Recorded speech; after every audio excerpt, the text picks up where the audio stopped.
Hello, can everybody hear me okay?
I'll officially start everything in about 4 minutes. Not that there's going to be a huge difference from what I'm doing now, but just the same.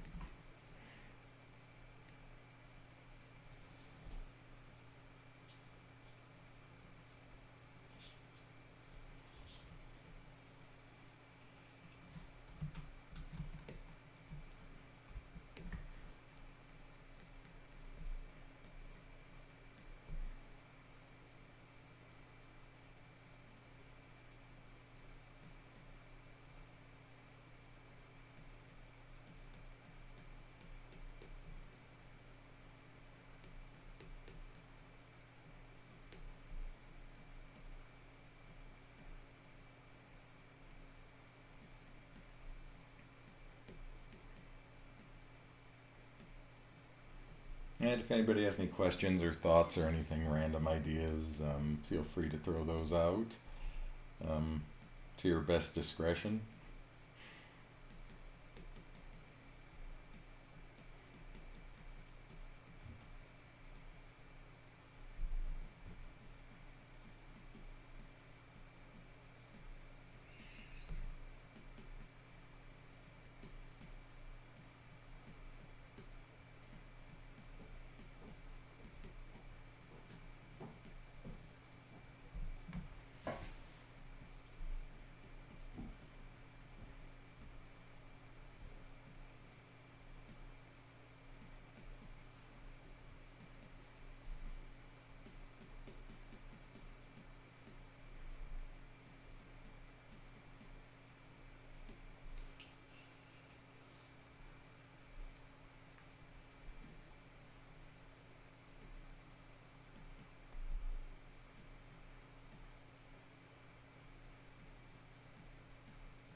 Okay, it's 7 o'clock, and I'll go ahead and start the official thing with a quick description of what's going on. I'm just basically going to sit and draw, and if you've done a couple of these with me, that's all I really do with these. Sometimes answer a couple of questions or engage in a little bit of conversation, but basically it's just sitting and drawing. So if you'd like to draw as well, that's great.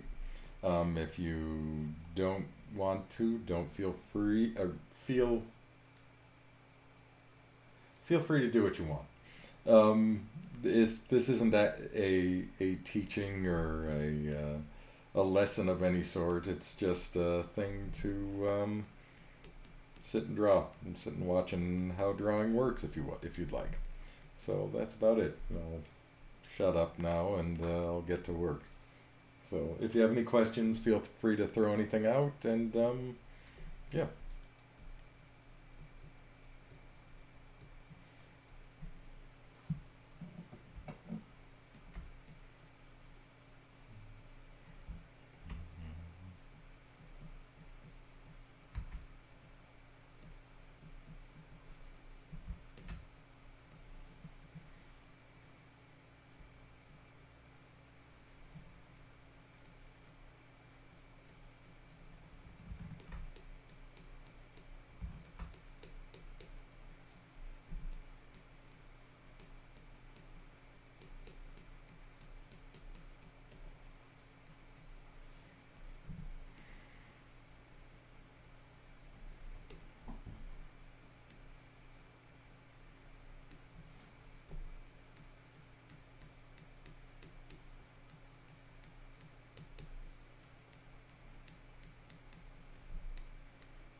Hi, Lynn.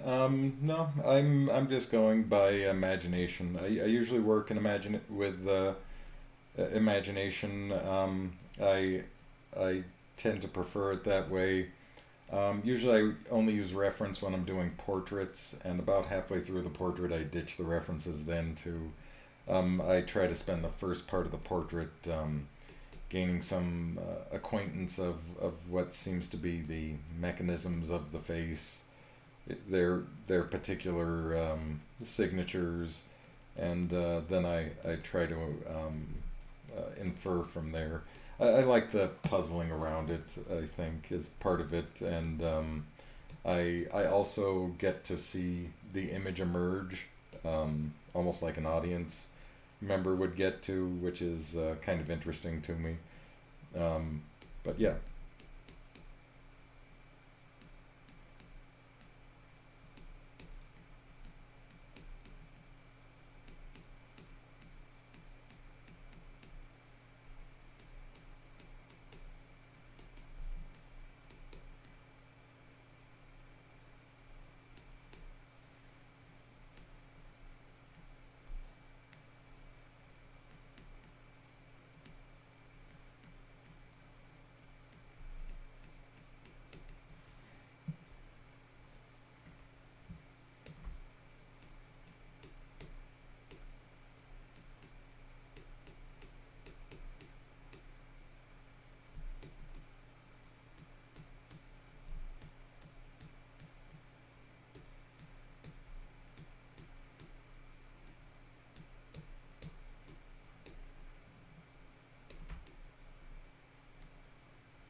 Um, I'm right now I'm working on one layer, but I jump around using different layer things. There may be a point in the not distant future where I jump in and do a multiply layer, so I can, or as I like to call it, a add shadows layer, so I can balance out some of the values in the picture. And yeah, so um, yeah, only one layer so far, but I'll probably be using more in a bit. It's just there is a thing I find it easier to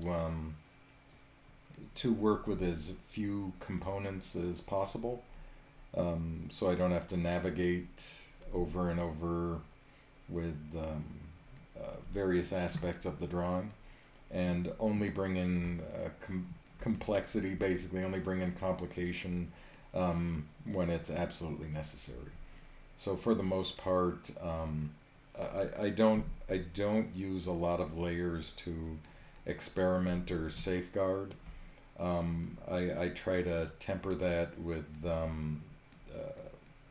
having a pretty good idea of what marks I'm going to make a few steps beforehand, almost like regular traditional media, trying to have a some predictive power, so that, like when you're using pencil and paper, um, you you can be exploratory, but you don't want to go too far, because if you erase too much, your paper goes to tatters, or the marks gather and build up.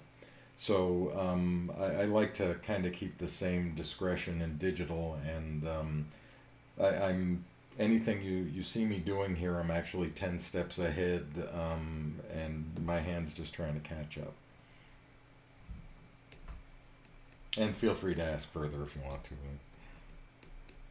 You're not fighting the crowds.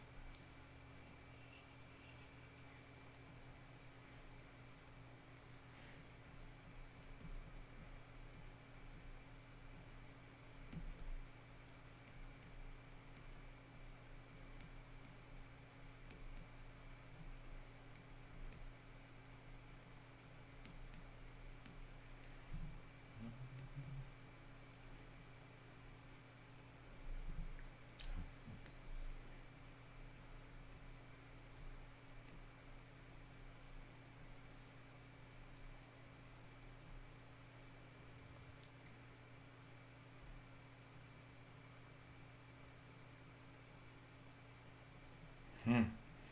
Hi, Allie. The skeleton doesn't have a name. Um, I, w- I wouldn't know where to start. And if I get it wrong, it'll haunt me. I can't live with that. Welcome.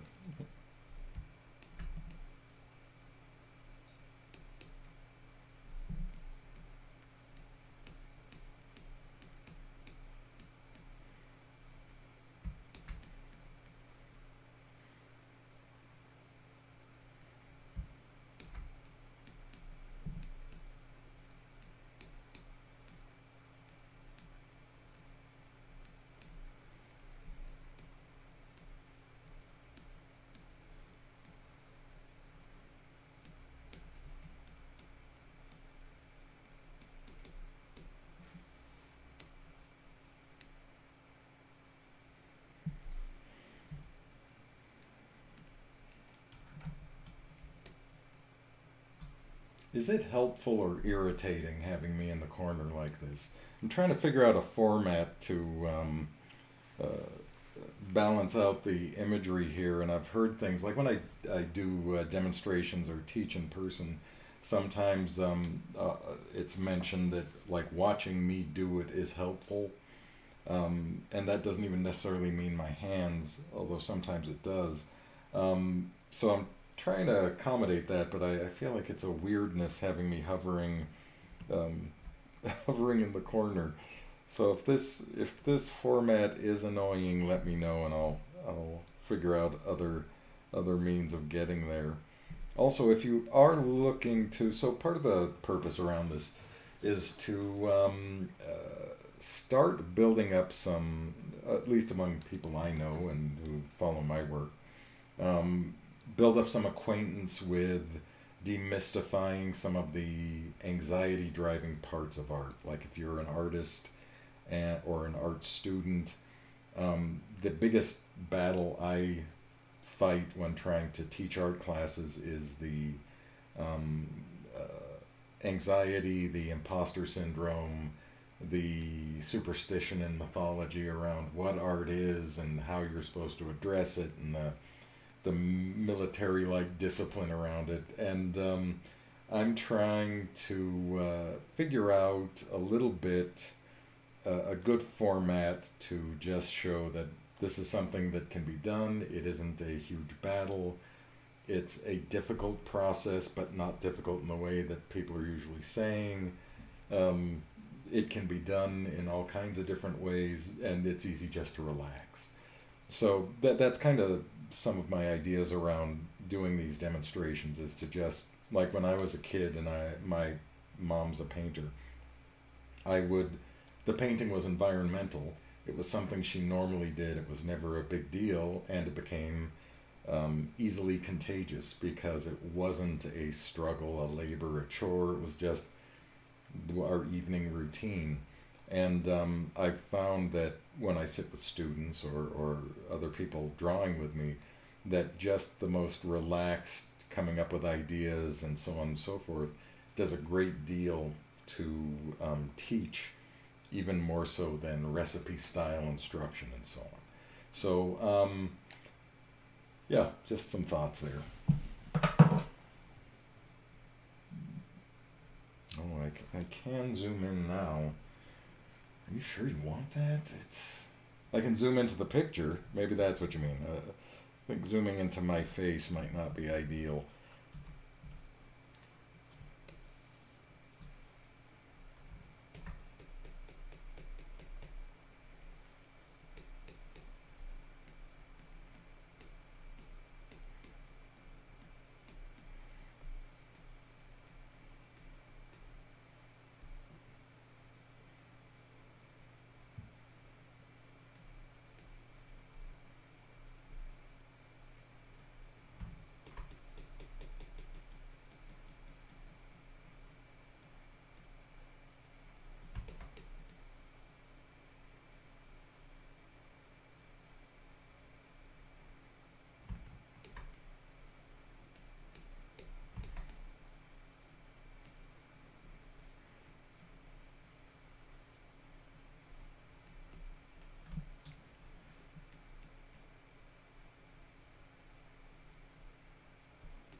Oh, Hallie, yeah, I think it works well compared to the first stream. I think everything works well compared to the first stream. That was pretty terrible. This is more difficult than I assumed.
Oh, the tool I'm using is Krita. Krita is a free drawing program.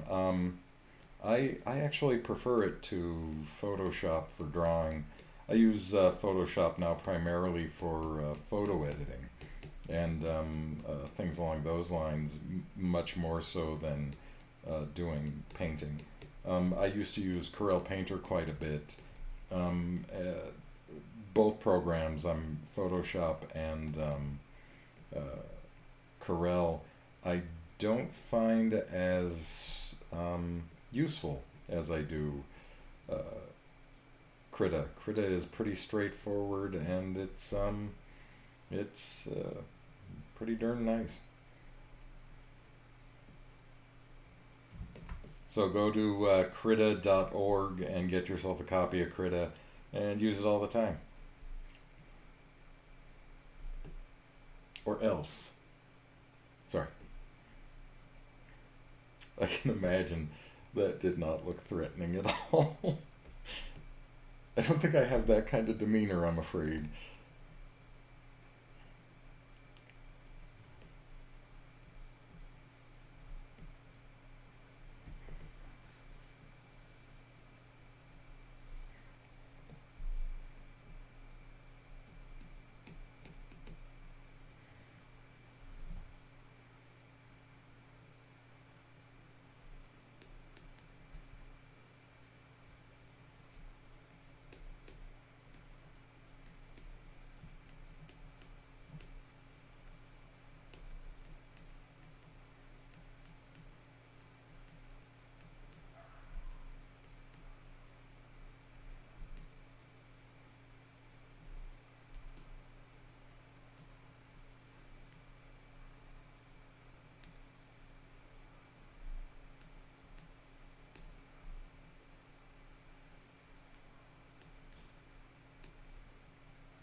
switch to another picture I was working on too. I usually don't work on one thing straight through at any time. I notice I get visual fatigue and I start abstracting and ruining my cognitive biases if I look at one piece too long. And so I usually have 3 or 4 pieces I work on at any given time. Um, and it also keeps me from being too restless.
Anybody have any questions of any sort? I'm going to take a momentary break. Oof. Just for a second, I had to fix a thing.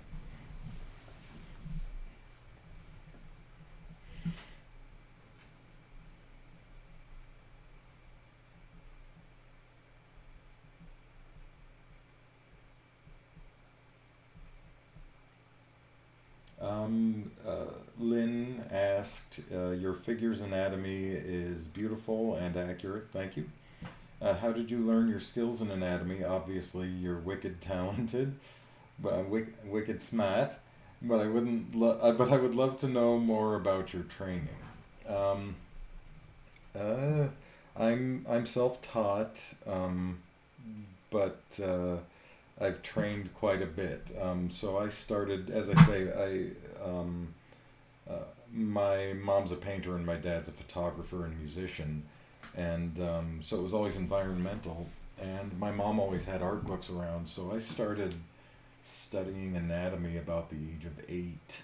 Um, and at that time, when I wanted to be a superhero most, it seemed like an important thing to learn how to make strong people. But as I got older, it became its own interest, the mechanics of it. I still study it persistently, a couple of times a week at least, and try to figure different things out with it.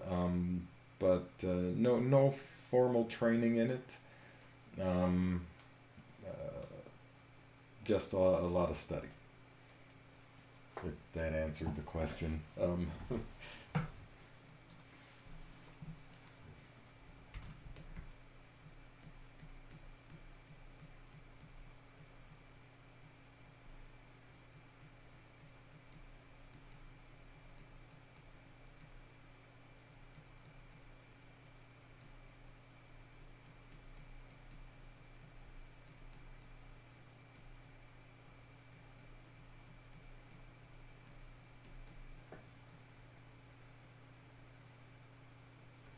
Yeah, I will say it having artistic parents was a bit of a lottery. It does make it clears the way. I mean, we were never especially wealthy by any means, and there was struggles, but the art was never understood as a lesser thing. It wasn't considered frivolous, and it was always considered a priority for their lives and anything. You know, so yeah, it definitely is an advantage to have the environment early on. I would say though that adopting the environment later is probably, I don't know if it's equally just because the amount of time you get to devote to it from a child to an adult, but I'd say it's extremely beneficial. And being an adult, you also get to direct your attentions a bit more thoroughly. I think it's a good start. It's a lucky start, but I also think that um, any any cultivating environment that you can find will bear fruit.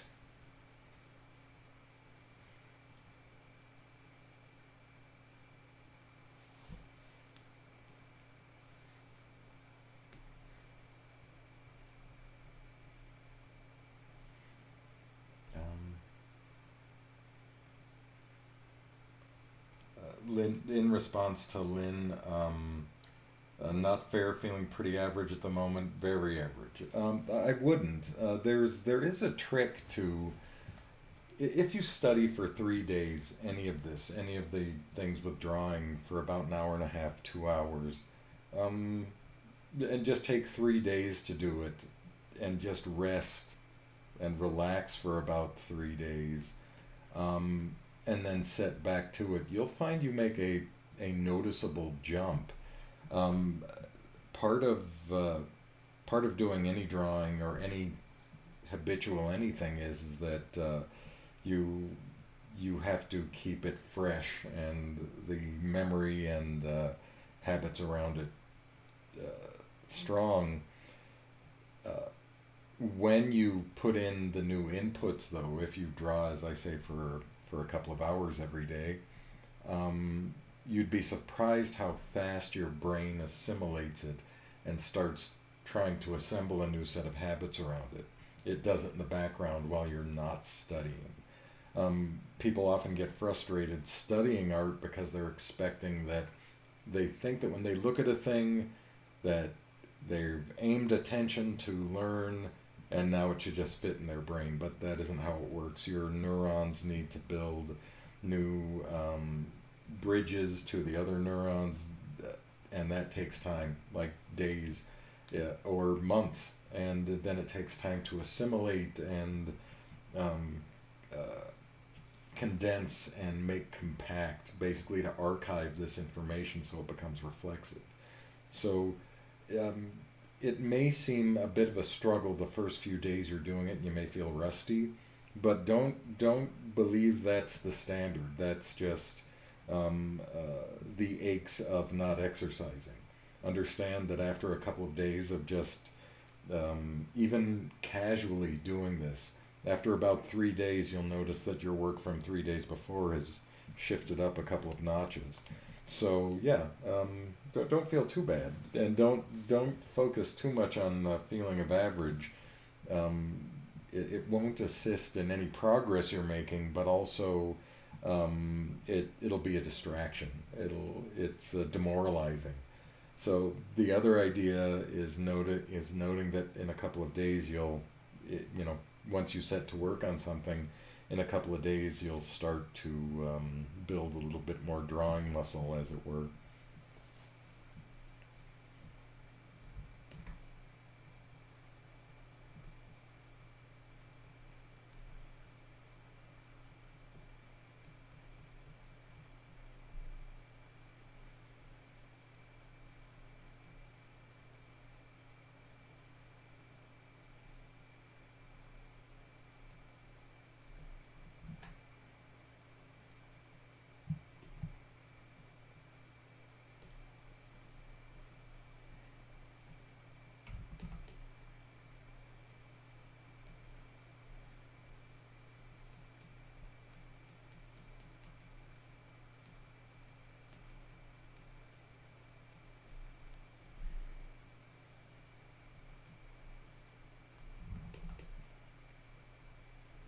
Oh, my pleasure.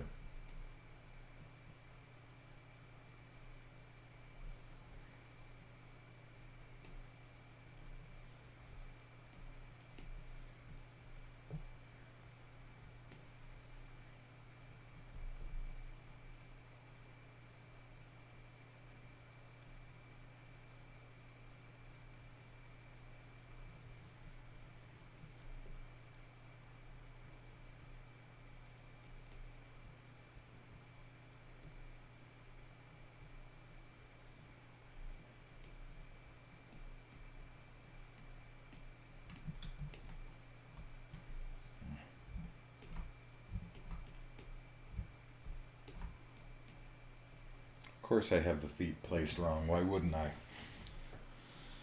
Mm.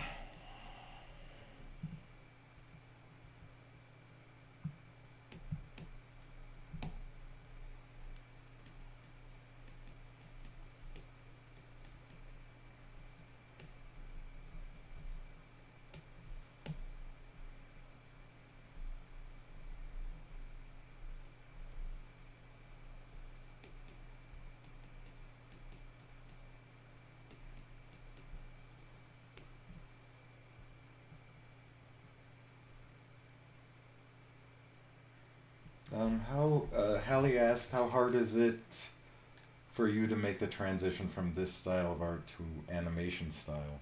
When I first started doing any type of cartooning, it was very difficult to get my mind around it because um, I fall into the same traps as most people, and uh, I look for the nearest idea of a success that I can find, as opposed to realizing I'm going to have to.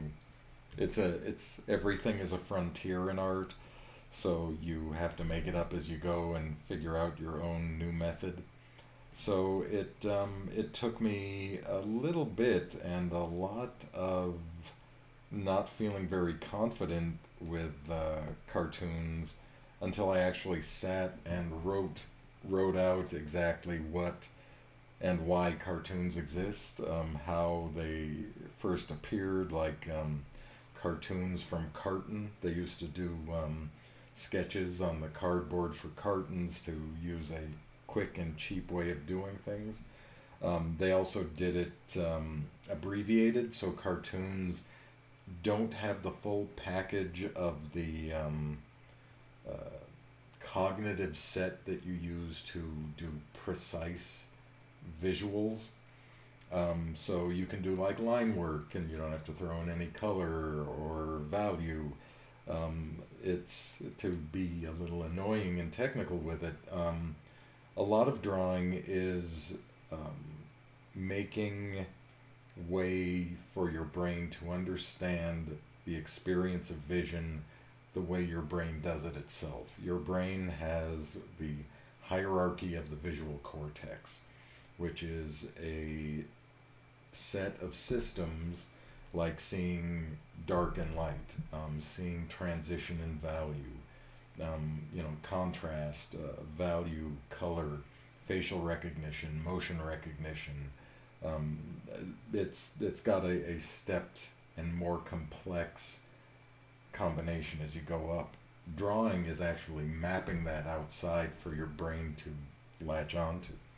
So cartoons are a way of abbreviating it so you get the signal pretty easy, you understand it, but you don't have to go through the full process. You can work faster, which is why cartoons are. There's a lot of discussion around stylization, but stylization is basically a way of saying not doing a complete drawing.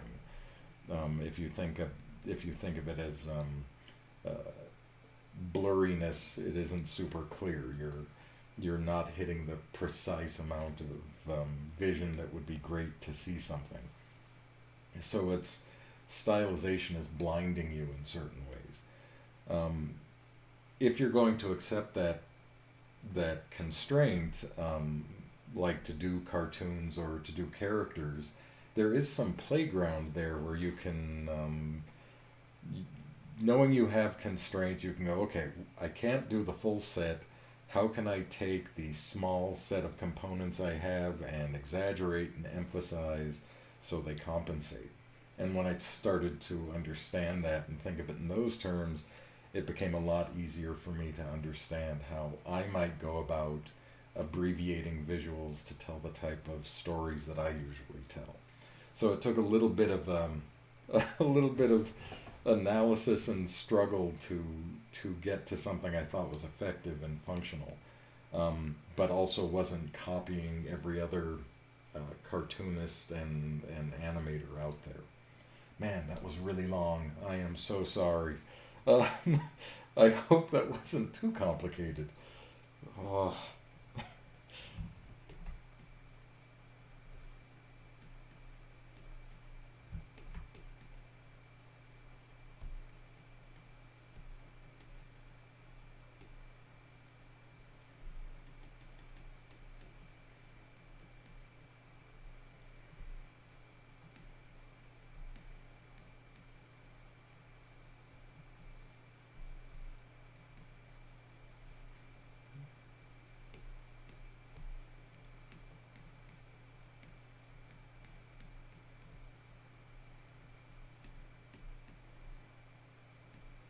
Just asked me how I did cartoons and I bored the bejesus out of you.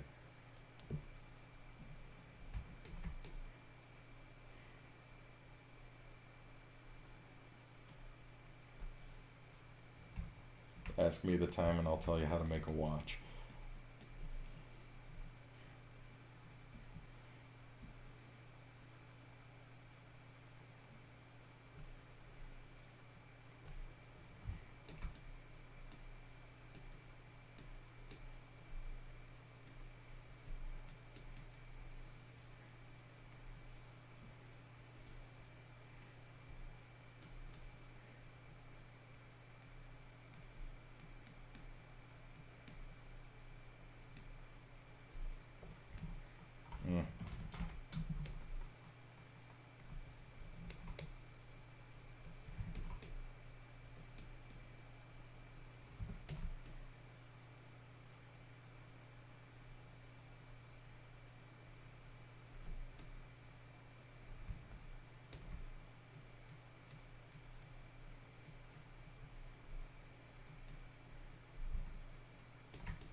That'll work.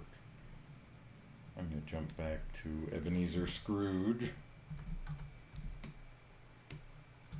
See if I can do a little better job on his face.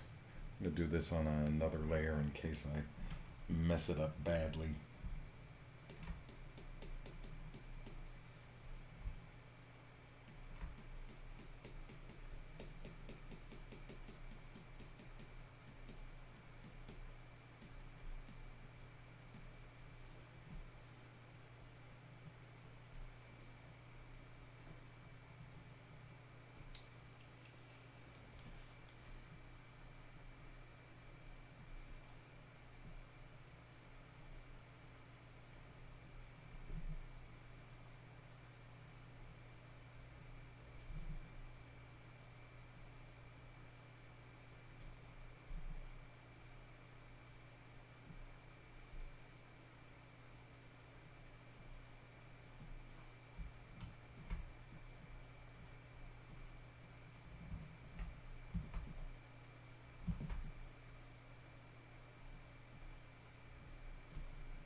Thanks, Hallie.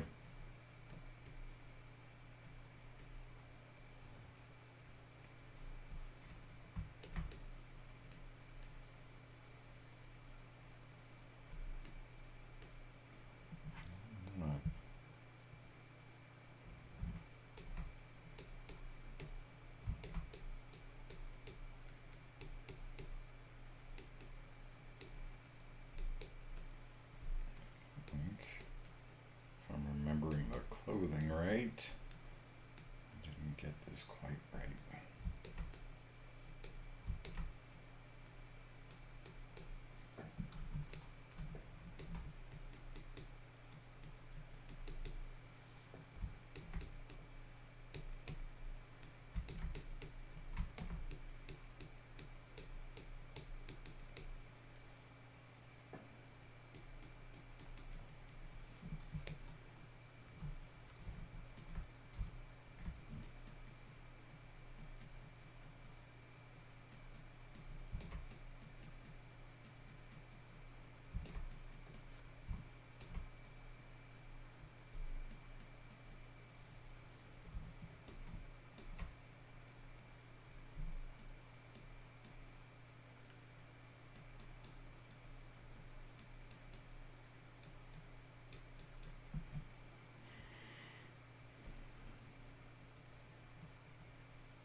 Oh, yeah, that's that is pretty fun.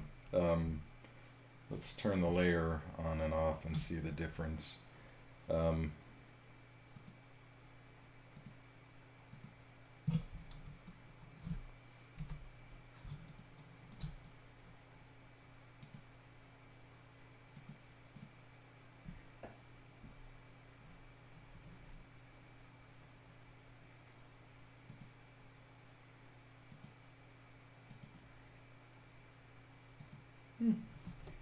Not as dramatic as it looks sometimes, but still instructive.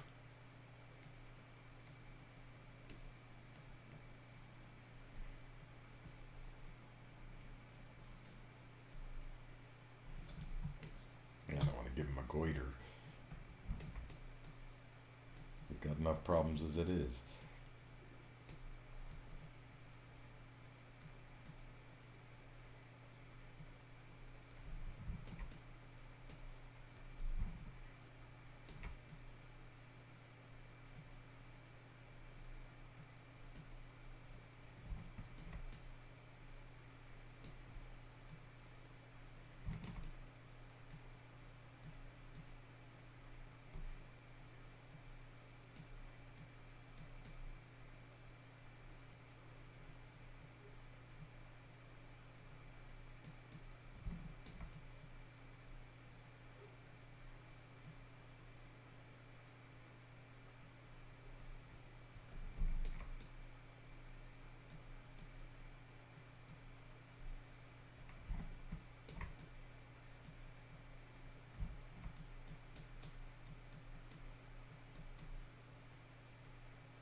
So not forget to save the progress.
All right. I'm gonna close up in just a couple of minutes. Were there any other questions or anything? Any thoughts, ideas, or stuff you might like to discuss?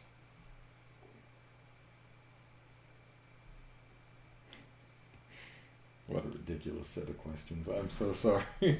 Let's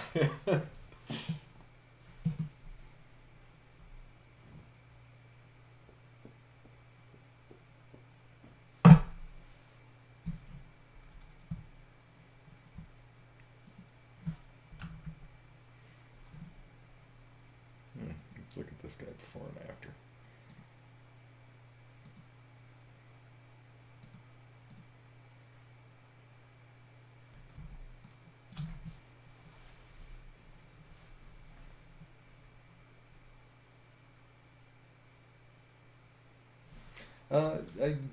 As far as the this is the Fool. Um, I put in a temporary foot, just something to see. I actually don't like the motion of it so much, so I'll probably screw around with that a little bit. Um, but he's got a stand-in foot for the moment.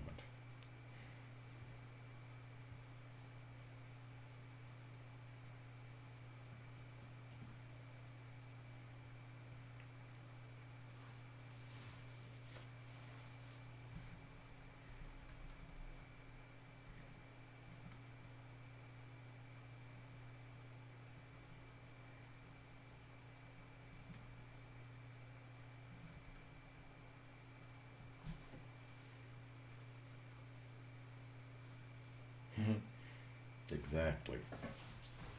All right. Well, I think that should about do it. Thanks for joining me, and happy Halloween. Uh, Check the candy for needles and poison, as is wise. So, on that note, take care, and thank you so much. Um, Also, feel free to add any comments or thoughts on the format that you think might be helpful. I'll definitely give those a look at, and thanks.